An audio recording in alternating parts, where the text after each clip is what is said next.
Old Grognard says, let's look at how to run Overland Travel in 2nd edition AD&D. Hello, welcome to Old Grognard Says. I'm your host, Old Grognard, and today we're going to look at the basics of how to run Overland Travel. Specifically, the things I'm going to cover are movement points, terrain, and terrain modifiers. We'll also look at how rushed movement works for all those occasions where normal movement just won't do. In addition to being useful for overland movement and hex crawls, the overland rules can also be used in world building to determine how long it takes for people and goods to get from one place to another, and by extension, how fast news travels and rumors spread. Before we continue, I'd like to take a moment to say if you're into no nonsense videos about how pre-internet tabletop games work, especially AD&D 2nd edition, to please take a few seconds to subscribe to the channel and hit the bell icon to make sure you're notified when I upload new videos like this one.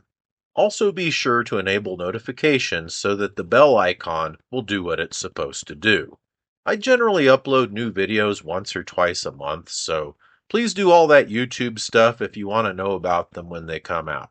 Now back to Overland Travel. Just as combat's basic unit of time is the round, and in dungeon exploration it's the turn, the basic unit of time when traveling overland is the day. Let's look at how a day of travel is structured. So, a day's worth of overland movement is assumed to be over a 10-hour period, with breaks to eat, rest, check equipment, etc. These breaks don't have to be declared, they're just assumed to happen on their own. But how do we know how far we can go in this 10 hours of movement? Well, a character or creature has a number of movement points equal to their movement rate. For example, these orcish foot soldiers have a movement of 12. This means they have 12 movement points per day when traveling overland. How far they can go with those 12 movement points varies wildly depending on the terrain and the conditions they encounter. To get the terrain costs for overland movement and the terrain modifiers, we need to look at tables 74 and 75 on page 125 of the DMG. Like I said earlier, movement can vary drastically depending on terrain and conditions. For example, the foot soldiers could travel 24 miles per day on foot on open terrain with good weather. On the other hand, and I know this is an extreme example, if they were crossing high mountains during a blizzard, they would only go 3/8 of a mile or about 2,000 feet a day. Two other factors can also come into play during overland movement, and those are trails and roads. And they're explained on page 125 of the DMG. Trails are the result of traffic taking the same route repeatedly, but aren't like roads in the sense that they aren't maintained or planned the same way roads are. They also tend not to go in a straight line, but rather follow the easiest route across an area. So even though the distance may be increased by going around obstacles, trails still have an overall effect of making travel easier and faster. If we added a column to table 74 to show what the trail movement costs are, it would look like this. In game terms, a trail cuts the movement point cost for a terrain type in half, unless the terrain is clear or farmland. In these areas, trails aren't any help as far as movement speed is concerned, but still help with directing traffic and guiding travelers. Now let's look at roads. Page 125 of the DMG tells us, roads are costly to build and maintain, so they were very rare in the Middle Ages, the general time period of the AD&D game. Only the largest and best organized empires can undertake such ambitious construction programs. What you do with that is up to you, but it is good to keep in mind that roads do cost money to build and take care of, so they usually exist for a reason, and that reason usually involves commerce and civilization. As a side note, because they are rare and expensive, roads usually have names. They'll be something like the King's Road or the Appian Way or named after someone. In game terms, roads reduce movement costs to 1/2 point per mile unless they go through mountains, in which case they count the same as trails. However, you could have roads count for more in specific cases. For example, if dwarves tunneled through a mountain and have a road that runs through it. In this case, you could have the tunnel be way faster than going over the mountain. But keep in mind what I said earlier about roads being expensive. In this case, it would be even more so, and there would likely be tolls, and the dwarves probably wouldn't let just anyone go through there.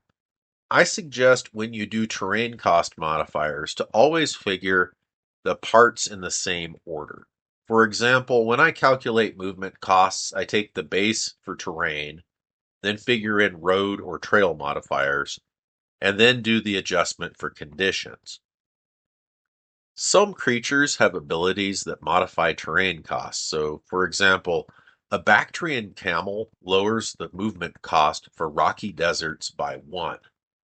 Figure this last, so our order of operations, if you will, would be terrain, then road or trail, then modifier, then last any special movement a creature has.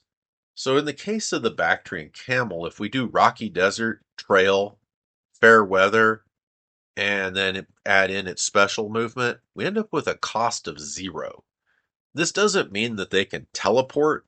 The game developers don't say it outright, but the rules are constructed with the intent that 1/2 point per mile is the lowest terrain cost possible. So if you end up with 0 or lower, make the terrain cost 1/2. Now that we understand how overland movement works, what if we're in a hurry? If we're traveling overland and need to get where we're going even faster than we normally would, we have 3 options, and the first is force marching. Force marching is intended for bipedal units like our orc foot soldiers from earlier, or a group of adventurers on foot. The rules aren't intended for mounts or pack animals. I have a feeling that these rules are lifted from wargaming, specifically Napoleonic wargaming, but that's just a guess. Anyways, how forced march works is that at the beginning of a day's movement, the forced march is declared.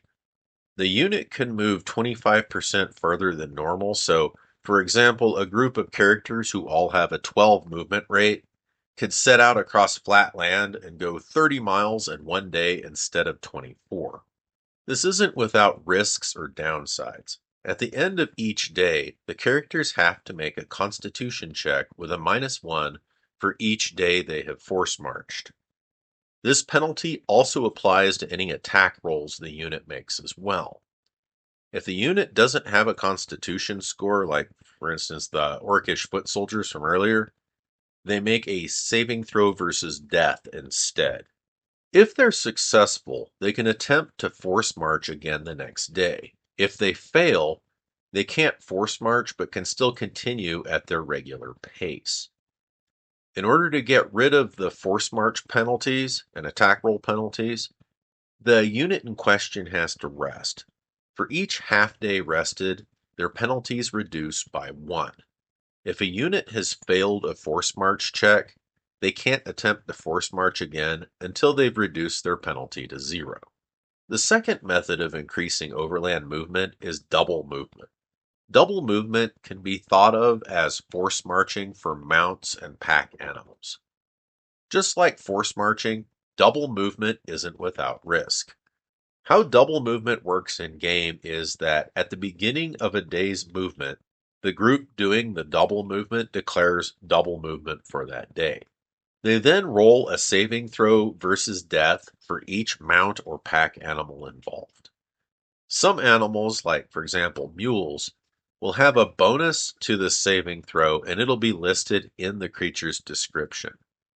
If they succeed when rolling the saving throw, double movement happens without incident. If they fail, at some point in their travel, the animal becomes lame or spent and can't move any further that day. Where exactly this happens in their journey is up to the DM. The next day, the creature that failed its save can move at its normal pace, but can't be pushed to double movement until it rests for at least 1 day. If the creature succeeds on its saving throw, it can be pushed to double movement again the next day. Each consecutive day of double movement adds a -1 penalty to the saving throw. This bit here is a house rule suggestion. If you want the lame or spent point in a journey to be less random, you could use the saving throw to determine how far the creature in question is able to travel before succumbing to lameness. How this would work is that the creature stops 1 movement point short of their full distance for every point they fail their save by. So, what you would do is have the group declare how far they're going to travel before rolling, and then they would roll. If the distance they're traveling is less than what the lame point would be determined by their roll, then treat the roll as a success since they didn't actually go far enough for the lameness to happen. Anyway, like I said, this is just a suggestion. The last method of increasing speed is triple movement. Like double movement, this is intended for mounts and pack animals, and it comes with great risk. How triple movement works in game is that at the beginning of a day's move, triple movement is declared. The mount makes a save versus death at -3. If the save is failed, then at some point along the route, the mount collapses and dies. Where this happens is up to the DM. If the mount succeeds, then movement is tripled for that day. Afterwards, the lame mount has to rest for 1d3 days. With triple movement, you could use the same method to determine stopping point as with double movement, but again, that's just a suggestion. Well, I think that pretty well covers the basics of overland travel in 2nd edition AD&D. Thanks for watching. Gorilla Cat and I wish you a wonderful rest of your day.